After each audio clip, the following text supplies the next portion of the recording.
Salam sejahtera, saya Eva Nora Tampu Bolon dari SMP Negeri 3 Kuala Hulu, Kabupaten Labuhan Batu Utara.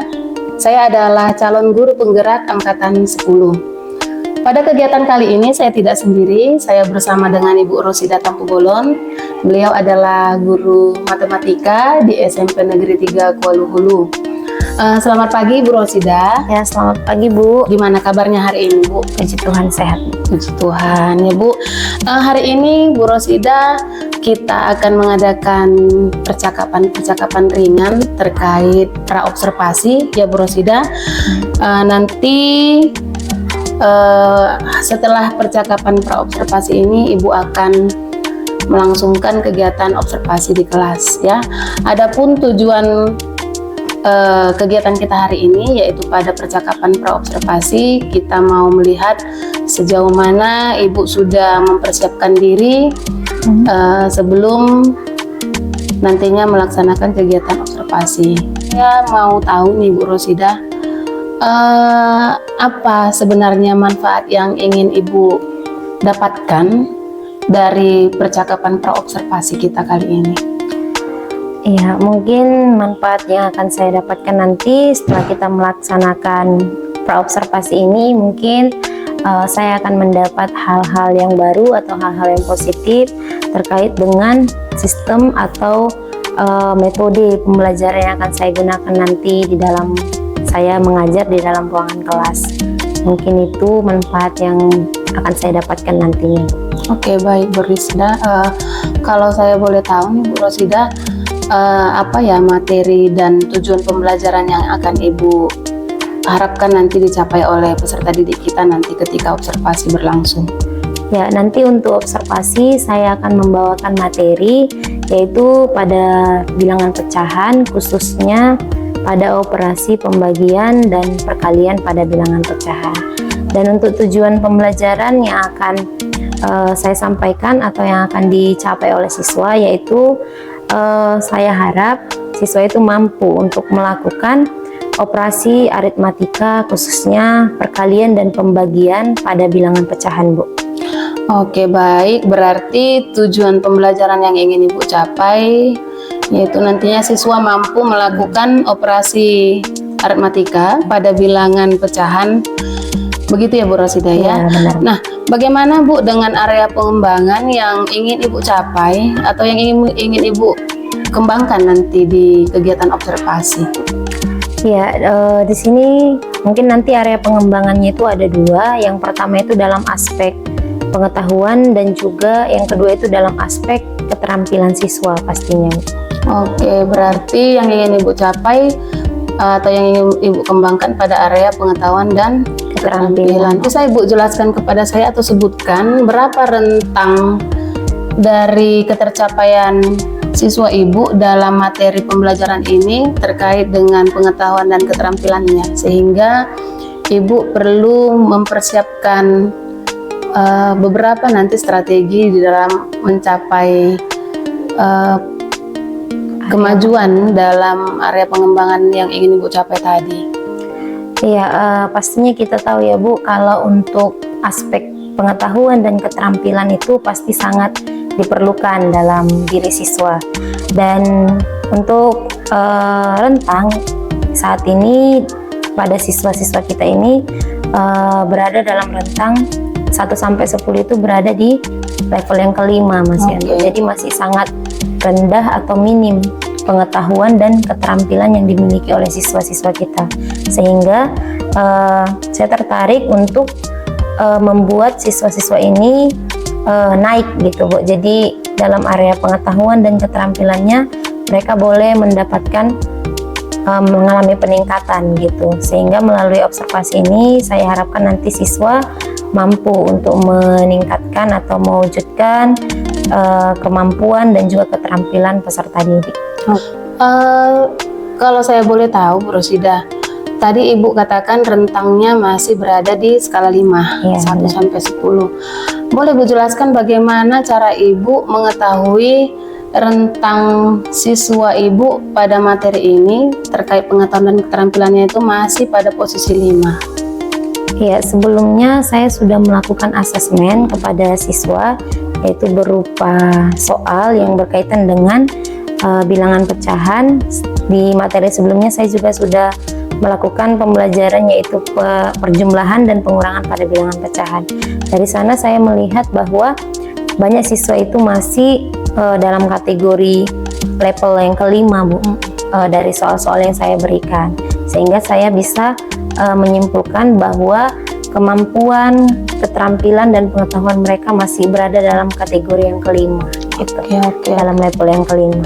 Oke, saya bisa menangkap maksud dari Bu Rosida.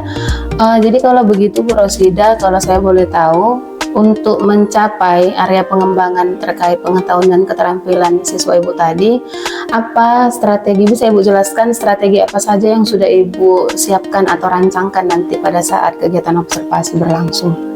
Iya, untuk strategi pembelajaran nanti yang akan saya terapkan atau kembangkan ini yaitu strategi pembelajaran yang bersifat diferensiasi, Bu. Jadi berdasarkan profil belajar siswa, yaitu berdasarkan kesiapan belajar siswa, sehingga nanti strategi pembelajaran berdiferensiasi ini boleh berjalan atau berlangsung dengan baik.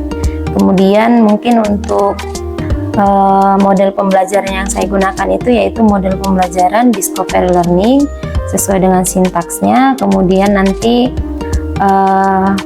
metode yang saya gunakan itu mungkin ada beberapa metode, Bu. Yang pertama itu pastinya berdiskusi dengan sesama anggota kelompok, kemudian tanya jawab, dan juga saya akan memberikan penugasan kepada peserta didik, gitu, Bu. Baik, Bu Rosida, berarti yang saya tangkap tadi strategi yang Ibu rancang terkait dengan pembelajaran berdiferensiasi, kemudian Ibu akan menerapkan model pembelajaran discovery learning dengan metode pembelajaran diskusi, tanya jawab, dan penugasan. Iya, benar, Bu. Apakah dari strategi yang sudah Ibu rancang ini, apakah ada strategi lain, begitu Bu Rosida, yang ingin Ibu terapkan nantinya pada kegiatan pembelajaran di kelas nanti?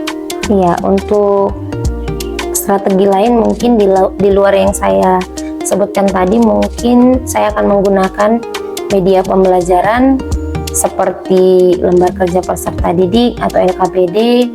Kemudian saya akan membuat materi dalam tampilan slide PPT yang diproyeksikan menggunakan proyektor dan laptop pastinya. Oke, berarti yang ingin Ibu tambahkan nanti untuk melengkapi strategi nanti menggunakan media pembelajaran berupa LKPD yang menarik dan PPT, begitu ya Bu Rosida ya? Iya, benar. Kalau saya boleh tahu nih Bu Rosida, dari strategi yang sudah Ibu rancang ini terkait dengan pembelajaran diferensiasi, model, metode, dan media pembelajaran itu, seberapa yakinkah Ibu ini bisa meningkatkan area pengembangan terkait pengetahuan dan keterampilan anak tadi? Tadi kan masih di skala 5. Ya, coba Ibu jelaskan seberapa optimalkah kira-kira ini menurut Ibu strategi yang sudah Ibu rancang ini? Target Ibu berapa? Oh, iya. Kira-kira seperti itu. Iya, kalau menurut saya, Bu, dengan adanya penugasan mungkin atau mungkin tanya jawab, diskusi dengan teman sekelompoknya, mungkin tadi yang siswa yang masih berada di kategori atau level yang kelima dari rentang 1 sampai 10, nanti saya harap melalui kegiatan pembelajaran yang berdiferensiasi ini, saya berharap siswa itu nanti bisa meningkat.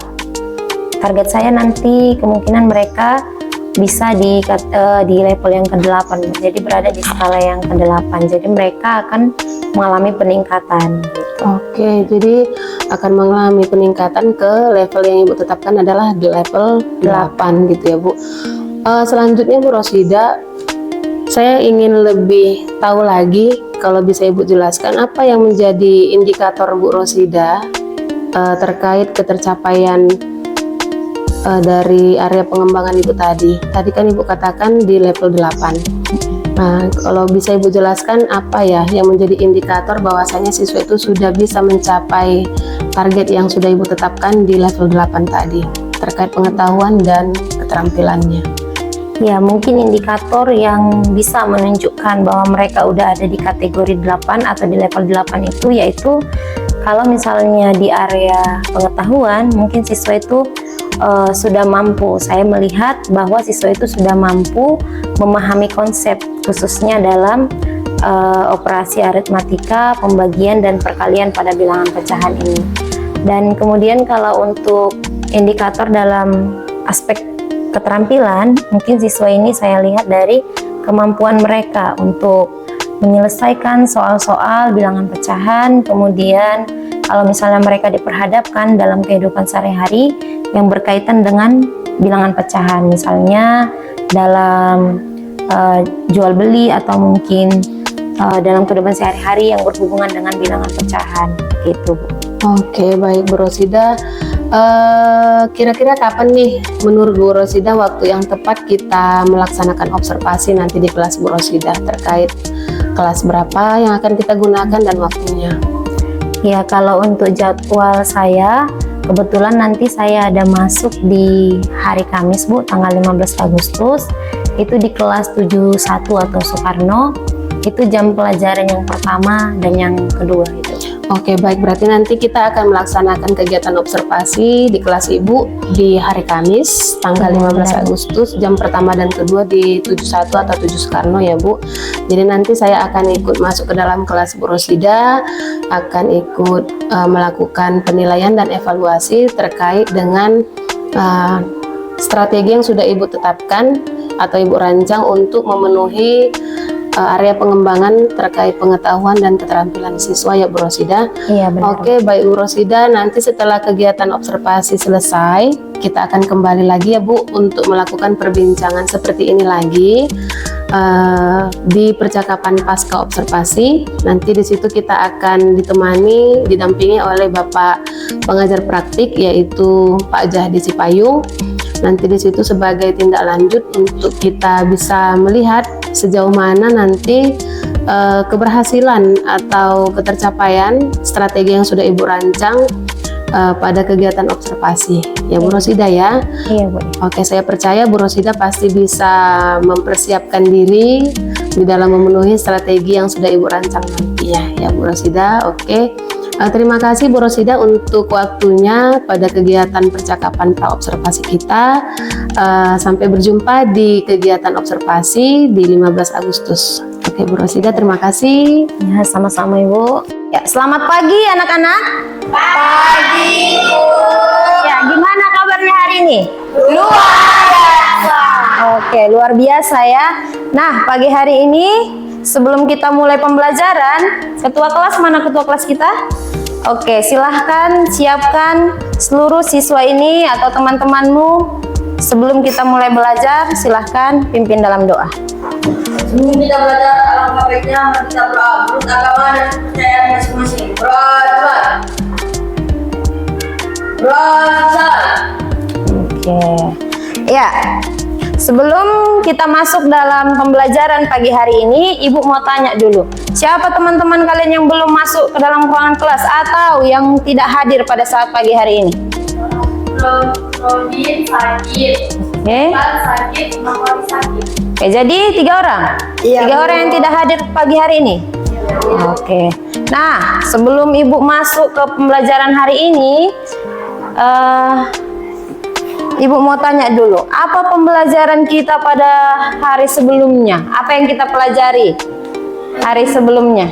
Penjumlahan dan pengurangan pada bilangan pecahan, Bu. Iya, penjumlahan dan pengurangan pada bilangan Pecahan. pecahan. Oke.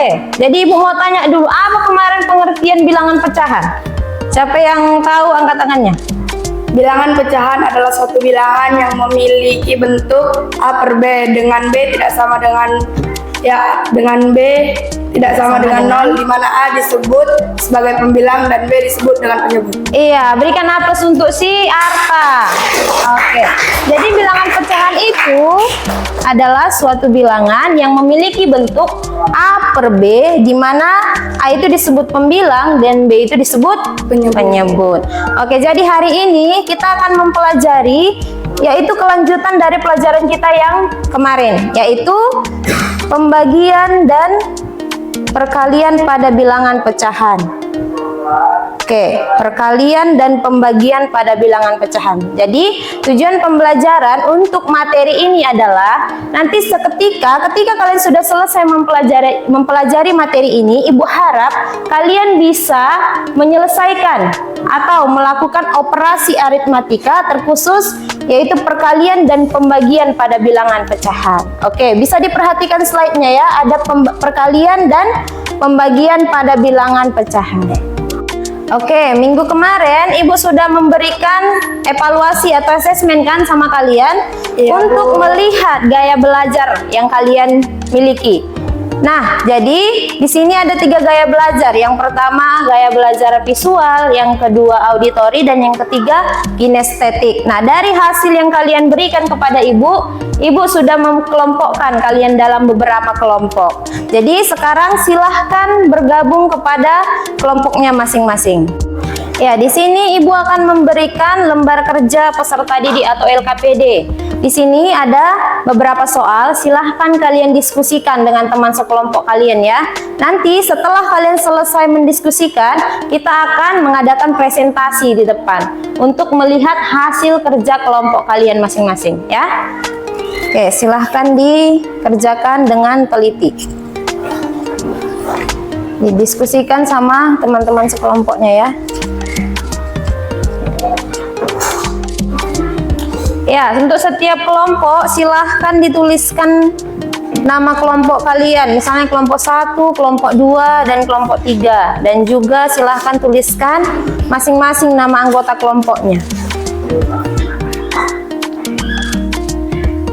Ya, semua diskusi harus berperan aktif anggota kelompok yang lain.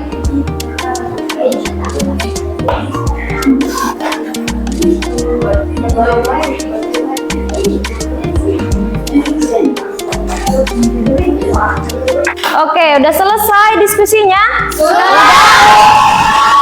Oke, karena udah selesai, sekarang kita akan mendengarkan hasil diskusi dari setiap kelompok. Yang pertama, Ibu mau panggilkan kelompok ceria. Silahkan berikan tepuk tangan untuk kelompok ceria. Assalamualaikum warahmatullahi wabarakatuh.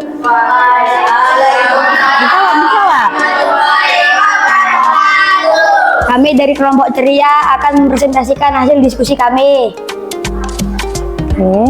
Anita mempunyai pita sepanjang 15 1/2 meter. Kemudian dia membeli lagi sepanjang 4 1/2 meter. Anita menggunakan pita tersebut untuk membuat bunga sepanjang 5 meter. Maka panjang pita Anita yang tersisa adalah panjang pita Anita 15 1/2 tambah 4 1/2 sama dengan 15 tambah 4 tambah 1/2 tambah 1/2 sama dengan 19 tambah 2/2 sama dengan 19 tambah 1 sama dengan 20. Sisa pita Anita adalah 20 dikurang 5 sama dengan 15 cm. Jadi panjang sisa Anita adalah 15 cm. Demikianlah hasil presentasi dari kelompok kami. Kami ucapkan terima kasih. Assalamualaikum warahmatullahi wabarakatuh.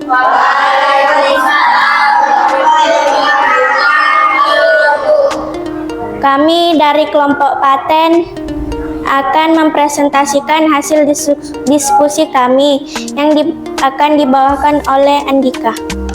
Saya di sini ingin membacakan hasil diskusi kami, yaitu banyak terigu 21 3/4 tambah 23 1/4 sama dengan 21 tambah 23 tambah 3/4 tambah 1/4 sama dengan 44 tambah 4/4 44 tambah 1 sama dengan 45 kg. Karena dibagikan kepada setiap warga sebanyak 1/2 kg, maka 45 bagi 2 1/2 sama dengan 45 bagi 5/2 sama dengan 45 kali 2/5 sama dengan 4 kali 2 dibagi 5, yaitu sama dengan 90/5, dan hasil semuanya sama dengan 18. Maka jumlah warga yang menerima tepung terigu adalah 18 orang. Assalamualaikum warahmatullahi wabarakatuh. Waalaikumsalam warahmatullahi wabarakatuh. Kami dari kelompok luar biasa ingin mempresentasikan hasil diskusi kami yang akan dibacakan oleh Arta. Hasil diskusi kami adalah hasil dari 3/4 ditambah 5/4 sama dengan 3 ditambah 5/4 sama dengan 8/4 sama dengan 2. 6/2 dikurang 3/4 sama dengan 24 dikurang 6/8 sama dengan 18/8 sama dengan 9/4. 3/2 dikali 3/4 sama dengan 9/8. 6/2 dibagi 3/4 sama dengan 6/2 dikali 4/3 sama dengan 24/6 sama dengan 4. Demikian hasil presentasi dari kami. Sekarang silahkan berikan tepuk tangan untuk kelompok luar biasa. Nah, karena pelajaran kita hari ini sudah selesai, Ibu mau ucapkan terima kasih kepada kalian karena sudah mengikuti pembelajaran pagi hari ini dengan baik. Nah, jadi kesimpulan untuk pelajaran kita hari ini mempelajari tentang bilangan pecahan. Sama seperti pelajaran sebelumnya, ada penjumlahan, pengurangan, dan hari ini kita mempelajari perkalian dan pembagian pada bilangan pecahan. Nah, ini sering kita jumpai dalam kehidupan sehari-hari. Misalnya itu dalam berdagang atau jual beli. Mungkin yang orang tuanya di sini adalah seorang wira swasta atau pedagang atau kedai di rumah, pasti akan menjumpai yang namanya bilangan pecahan. Misalnya kalau membeli ikan, beli setengah kilo, itu kan kalau dibuat ke pecahan 1/2. Jadi semua yang kita pelajari hari ini itu bermanfaat dalam kehidupan kita sehari-hari ya. Oke, mungkin itu saja pelajaran kita untuk hari ini. Minggu depan kita akan lanjut lagi di materi yaitu KPK dan EPB. Silahkan di rumah nanti dipelajari untuk pembelajaran kedepannya yaitu KPK dan EPB. Oke, untuk menutup pembelajaran Ibu pagi hari ini, silahkan ketua kelas siapkan tutup dalam doa. Kita telah selesai mengambil bunganya, berdoa.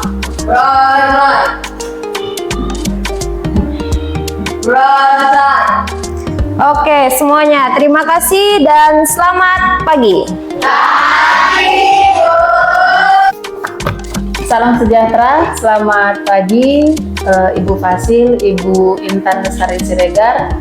Berjumpa kembali dengan saya Eva Nora Tampubolon, calon guru penggerak angkatan 10 dari SMP Negeri 3 Kuala Hulu, Kabupaten Labuhan Batu Utara. Pada kegiatan kali ini saya akan mengadakan percakapan pasca observasi dan saya saat ini ditemani oleh Ibu Rosida Tampubolon. Beliau adalah guru matematika di SMP Negeri 3 Kuala Hulu yang mana sudah melaksanakan kegiatan observasi kelas pada tanggal 12 Agustus 2024 yang lalu, dan saat ini saya juga didampingi oleh Bapak pengajar praktik Bapak Jahdi Sipayung. Beliau adalah pengajar praktik untuk kegiatan pendidikan guru penggerak angkatan 10. Selamat pagi Pak. Selamat pagi. Selamat pagi Bu Rosida. Bagaimana kabarnya Pak hari ini? Kabarnya baik.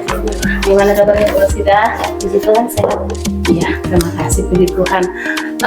Baik Pak, izin kami akan melanjutkan kegiatan tahap 3 observasi yaitu percakapan pasca observasi Pak bersama dengan Ibu Rosida.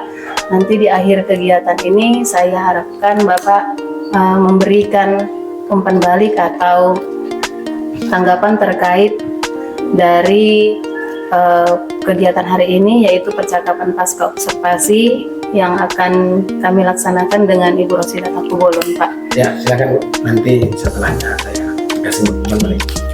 Baik Pak.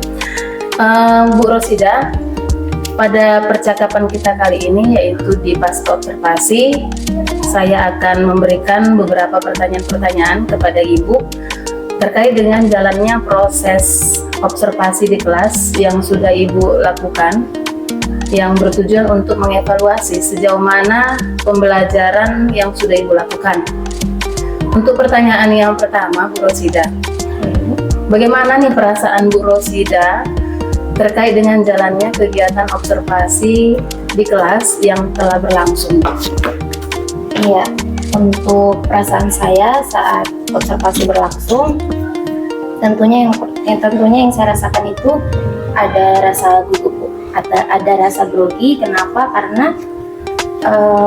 Karena mungkin saya jarang langsung dipantau oleh ibu sendiri, dan juga ada kamera langsung yang di semua sisi gitu memantau saya. Biasanya kan hanya siswa saja yang melihat saya untuk mengajar gitu. Tapi kemarin pas observasi itu saya merasa sedikit grogi, tapi untuk seterusnya saya merasa cukup berjalan dengan baik gitu untuk proses pembelajaran waktu di observasi kemarin. Oke, berarti puji Tuhan ya Bu, proses pembelajaran pada kegiatan observasi yang lalu berjalan dengan baik. Bisa Ibu ceritakan kembali Bu Rosida, apa saja area pengembangan yang Ibu lakukan di dalam kelas dan bagaimana langkah-langkah atau tahapan pembelajaran yang sudah Ibu lakukan di dalam kelas? Iya, sebelum observasi kita laksanakan kemarin Bu, untuk tahapan pertama itu saya menyiapkan perangkat pembelajarannya seperti RPP, bilangan pecahan, kemudian saya menyusun materi ajar, yaitu pada materi pembagian dan perkalian pecahan, bilangan pecahan. Saya buat dalam tampilan slide PowerPoint. Nah, jadi untuk area pengembangannya di sini meliputi dua aspek. Yang pertama itu aspek keterampilan dan juga aspek pengetahuan. Untuk area aspek pengetahuan ini saya melihat bahwa di mana siswa itu mampu untuk memahami konsep bilangan pecahan itu sendiri, yang berkaitan dengan operasi aritmatika yang telah saya ajarkan kepada siswa di kelas 7 Soekarno tersebut. Kemudian untuk area yang kedua yaitu aspek keterampilan, di sana saya melihat siswa itu apakah mereka mampu untuk menyelesaikan soal-soal bilangan pecahan yang bervariasi gitu. Kemudian saya juga membuat soal yang berhubungan dengan pengaplikasian bilangan pecahan tersebut dalam kehidupan mereka sehari-hari. Biasanya itu dilihat dari dagang atau jual beli yang mereka jumpai. Mungkin setiap hari mereka pasti menjumpai, atau mungkin ada yang rumahnya memiliki usaha atau gede gitu, pasti mereka menjumpai yang namanya bilangan pecahan. Saya melihatnya dari dua aspek tersebut, area pengembangannya yang saya lihat. Oke, baik. Berarti yang bisa saya tangkap area pengembangannya itu meliputi aspek pengetahuan dan keterampilan ya Bu ya. Nah, menurut Bu Rosida, sejauh mana keberhasilan area pengembangan yang sudah Ibu sampaikan tadi Bu? Ya, kalau untuk keseluruhan saya merasa cukup berjalan dengan baik proses pembelajaran di waktu observasi kemarin, tapi tentunya masih ada beberapa di setiap sisi kekurangannya gitu. Ya, menurut Ibu nih, apa aja tuh Bu kendala-kendala atau tantangan yang Ibu alami selama proses pembelajaran berlangsung? Ya, untuk kendala dan tantangan yang saya alami, atau mungkin guru-guru lain pasti alami juga, mungkin di berbagai aspek yang lain. Kalau menurut saya, yang saya dapati kemarin saat observasi itu yang menjadi kendala dan tantangan saya saat mengajar kemarin di waktu diskusi belajarnya, diskusi kelompok bersama dengan anggota kelompok yang lain. Masih ada beberapa siswa dari setiap kelompok yang tidak mau memberikan dirinya atau melibatkan dirinya untuk berdiskusi secara aktif di dalam kelompok tersebut. Jadi saya menangkap bahwa mereka itu kurang memberikan dirinya, memberikan usahanya gitu untuk bergabung bersama untuk memecahkan LKPD, untuk menyelesaikan LKPD yang saya berikan kemarin sama mereka. Jadi ada beberapa siswa yang kurang aktif gitu. Baik, berarti masih ada beberapa siswa yang kurang aktif selama proses pembelajaran berlangsung ya Bu Rosida ya. Jadi menurut Bu Rosida, apa yang menyebabkan siswa tersebut menjadi kurang aktif selama proses pembelajaran berlangsung?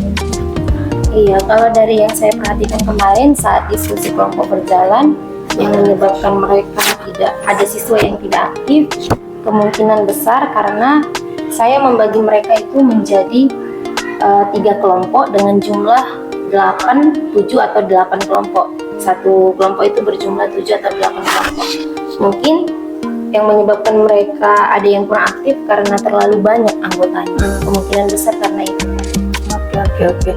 Jadi menurut Bu Rosida, apa hal yang bisa Ibu lakukan sebagai rencana ke depannya, Bu, untuk memperbaiki permasalahan itu? Iya, karena tadi saya bilang karena kebanyakan anggota kelompoknya, mungkin untuk pembelajaran selanjutnya saya bisa membentuk mereka atau membuat mereka menjadi beberapa kelompok. Mungkin tadi 3, ini nanti mungkin bisa jadi 6 kelompok dengan beranggotakan 4 orang, karena kan mereka berjumlah 24. Jadi mungkin bisa satu kelompok itu berjumlah 4 anggota saja. Dan kalau misalnya mereka udah berjumlah 4 orang, mungkin mereka akan lebih aktif gitu. Jadi semua berperan dalam kelompok itu. Mungkin seperti itu. Oke, yang bisa saya tangkap ke depannya Ibu akan menciptakan suasana belajar yang nyaman dengan membentuk kelompok menjadi lebih banyak, yang masing-masing anggota kelompoknya nanti berjumlahkan lebih sedikit, sekitar 4 orang dalam satu kelompok ya Bu, dengan tujuan agar semua siswa dapat bekerja dengan efektif dan aktif ya Bu ya. Baik Bu Rosida, mudah-mudahan apa yang Ibu rencanakan dapat terrealisasi dan proses pembelajarannya dapat berjalan lebih baik lagi dibandingkan dengan proses pembelajaran yang lalu ya Bu Rosida. Saya tunggu cerita-cerita Ibu lagi tentang perkembangan pembelajarannya, dan kira-kira kapan nih Bu Rosida akan melakukan perubahan terkait rencana yang telah Ibu sampaikan tadi. Ya, kalau untuk pelaksanaannya mungkin di waktu yang akan mendatang secepatnya saya akan mulai melakukan atau membentuk kelompok tersebut menjadi kelompok diskusi belajar yang membuat siswa itu merasa nyaman dan juga membuat siswa itu aktif gitu Bu. Secepatnya saya akan laksanakan kegiatan tersebut. Oke. Baik Bu Rosida, terima kasih atas jawaban-jawaban Ibu. Mudah-mudahan apa yang Ibu rencanakan dapat secepatnya direalisasikan. Dan sekarang saya berikan waktu dan kesempatan kepada Bapak Jahdi Sipayung untuk memberikan umpan balik ataupun tanggapan terkait dengan jalannya kegiatan percakapan pasca observasi atau kegiatan observasi di kelas. Oke. Jadi percakapan pasca observasi ini tentunya dilakukan setelah melakukan pra-observasi dulu, observasi, dan inilah pasca observasinya. Jadi ketika pra-observasi, tujuan pembelajarannya sudah dibahas, area pengembangannya juga sudah dibahas. Kemudian ketika pelaksanaan observasi, Ibu Eva sebagai observernya mungkin sudah membuat catatan kecil hingga ada bekal untuk masuk ke tahap percakapan pasca observasi ini. Jadi Ibu Rosida juga tadi sudah menjelaskan di 2 area pengembangan itu, baik di pendidikan maupun di keterampilannya, pengetahuan dan keterampilannya. Artinya memang semampu semaksimal Ibu Rosida sudah dilakukan, walaupun memang masih mengalami kendala-kendala kecil, sehingga Ibu Eva sebagai observer itu bisa membuat catatan pada jadwal supervisi akademik atau observasi berikutnya. Maka apa yang menjadi rencana tindak lanjut yang dibuat hari ini terkait kendala-kendala yang dialami, maka itu nanti akan dituangkan pada percakapan pra-observasi pada artinya itu dibahas kembali sudah sejauh mana penerapan dari apa yang pernah menjadi kendala Ibu ketika mengajar materi yang ini. Jadi itu dibahas kembali. Jika itu sudah, mungkin bisa masuk ke observasi yang berikutnya gitu. Itu yang perlu juga ditekankan. Kemudian itu menurut saya memang lumrahnya atau pada umumnya seperti itu, tidak bisa membuat suatu modul ajar atau program atau perangkat pembelajaran satu kali buat jadi, nggak bisa. Makanya memang tetaplah pada dasarnya dilakukan assessment dulu, baru dibuat perangkapnya. Tapi walaupun sudah dibuat assessment pun, baru dibuat modulnya, tetap saja masih ada kendala-kendala kecilnya. Makanya kita sebagai guru terus berproses, terus belajar. Tapi untuk kegiatan yang sudah dilakukan, demikian guru Rosida sudah baik. Semoga dapat meningkatkan kualitas pendidikan di SMP Negeri 3 Balihulu ini. Itu saja dari saya. Semoga lebih baik untuk kita. Terima kasih. Baik Pak, terima kasih untuk umpan balik ataupun tanggapannya terkait perbincangan pasca observasi kali ini. Semua tahapan kegiatan observasi akademik telah selesai dilakukan. Saya ucapkan terima kasih kepada Bapak Dadi Sipayung dan Ibu Rosida Tampu Bolon. Demikian percakapan pasca observasi yang saya lakukan bersama dengan Ibu Rosida Tampu Bolon yang didampingi oleh Bapak Pengajar Praktik Bapak Dadi Sipayung. Selamat pagi dan salam sejahtera.